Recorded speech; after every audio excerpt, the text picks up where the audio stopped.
Hello students, welcome to my channel. Please subscribe and share. তো students, আজকের ক্লাসে আমরা নতুন টপিক নিয়ে আলোচনা করব। অর্থাৎ আজকের ক্লাসে আমরা আত্মন শব্দরূপ সম্পর্কে আলোচনা করব। এটা হচ্ছে অনভাগান্ত একটা পুংলিঙ্গ শব্দ, আত্মন শব্দরূপ, যার অর্থ কি আত্মা বা সোল, সেলফ, তাই না? তাহলে দেখো, ছকটা আমরা প্রথমে করে নিই। আত্মন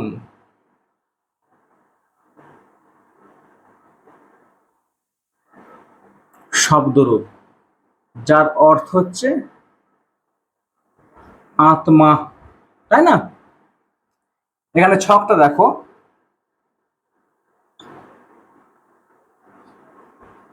বিভক্তি,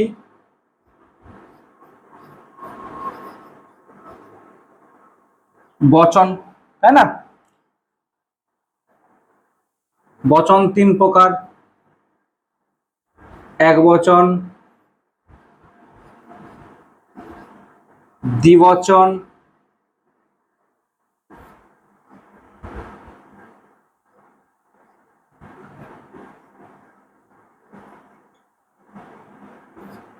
বহুবচন। বিভক্তি দেখো, প্রথমা,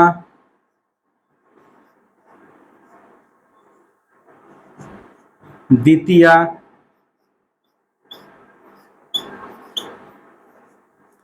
তৃতীয়া,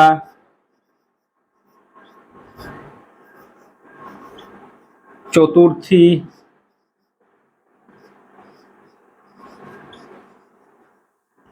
পঞ্চমী, ষষ্ঠী,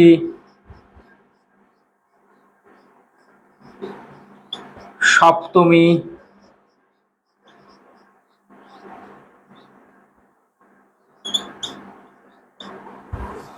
সম্বোধন, তাই না? তাহলে দেখো,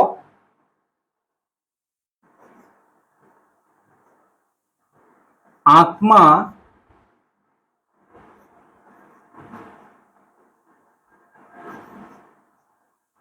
আত্মানৌ,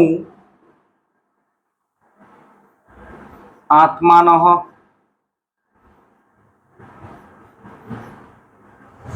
আত্মা আত্মানৌ, আত্মানহ, আত্মানম,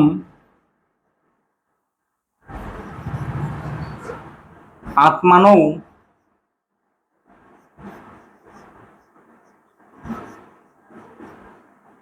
আত্মনঃ,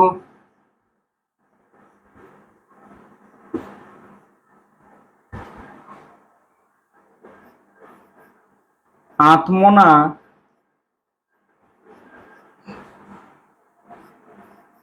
আত্মভ্যাম,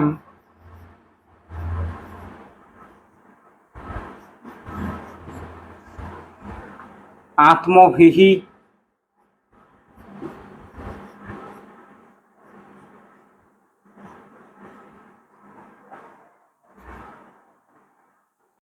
আত্মনা,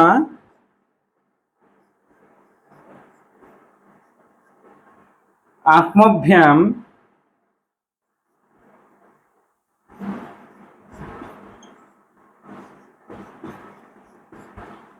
আত্মভিঃ,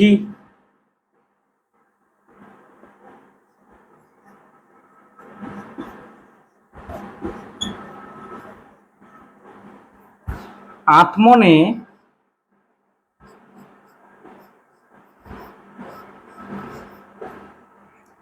আত্মভ্যাম,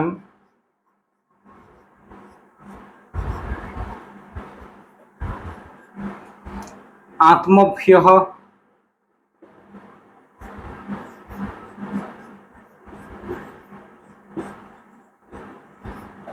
বিসর্গ হবে। আত্মনঃ,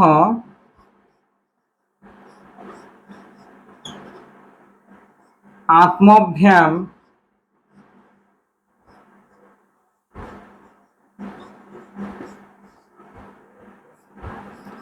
আত্মভ্যঃ,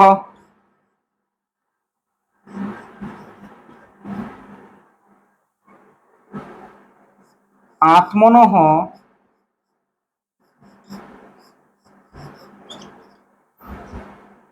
আত্মনো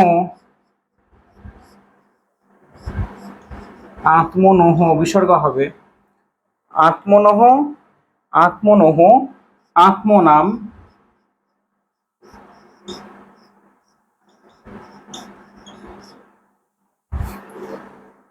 আত্মনি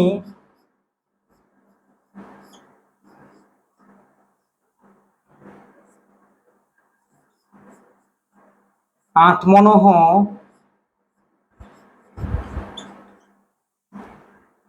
আত্মসু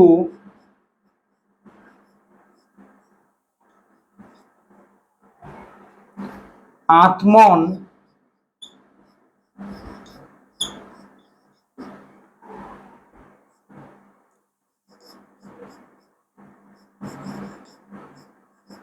আত্মানৌ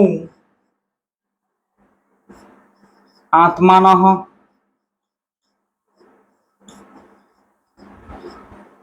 বোঝা গেছে? দেখো, আত্মা আত্মানৌ আত্মানহ, আত্মানম আত্মানৌ আত্মনহ, আত্মনা আত্মভ্যাম আত্মভিঃ, আত্মনে আত্মভ্যাম আত্মভ্যঃ, আত্মনঃ আত্মভ্যাম আত্মভ্যঃ, আত্মনঃ আত্মনঃ আত্মনাম, আত্মনি আত্মনঃ আত্মসু, আত্মন আত্মানৌ আত্মানঃ। এই যে এখানে দেখো, এই আত্মা শব্দের অর্থ হচ্ছে নিজে, তাই না? যদি বলে আত্মভিহি মানে কি নিজেদের দ্বারা, আত্মনা নিজের দ্বারা, তাই না? এই যে আত্মনঃ মানে নিজের, আত্মভ্যঃ মানে কি নিজেদের জন্য, এই অর্থে। দেখো স্টুডেন্টস, তোমাদের কিরকম টাইপের প্রশ্ন আসবে, তোমাদের বলে দেবে যে আত্মন শব্দের, ঠিক আছে, প্রথমার বহু বচন কি হবে, তখন তোমাদের লিখতে হবে আত্মানহ। তোমাদের পড়ে যাবে আত্মন শব্দের পঞ্চমীর এক বচন কি হবে, তখন হয়ে যাবে আত্মনহ। এরকম টাইপের তোমাদের প্রশ্ন পড়বে। এমন কোনো জটিলতা নেই, এমন কোনো কঠিন নেই, খুব সোজা। তোমরা যদি মন দিয়ে প্রত্যেকটা ক্লাস দেখে যাও তাহলে কিন্তু এমনিতেই পেরে যাবে। অল কোশ্চেন তোমরা কমপ্লিট করে আসতে পারবে, কিন্তু তোমাদেরকে মন দিয়ে পড়াশোনা করতে হবে, ফাঁকিবাজি একদম দেওয়া যাবে না। তাহলে স্টুডেন্টস, আজকের মতো এখানে, পরের ক্লাসে আবার নতুন টপিক নিয়ে আমি হাজির হব। ততক্ষণ পর্যন্ত তোমরা সঙ্গে থেকো।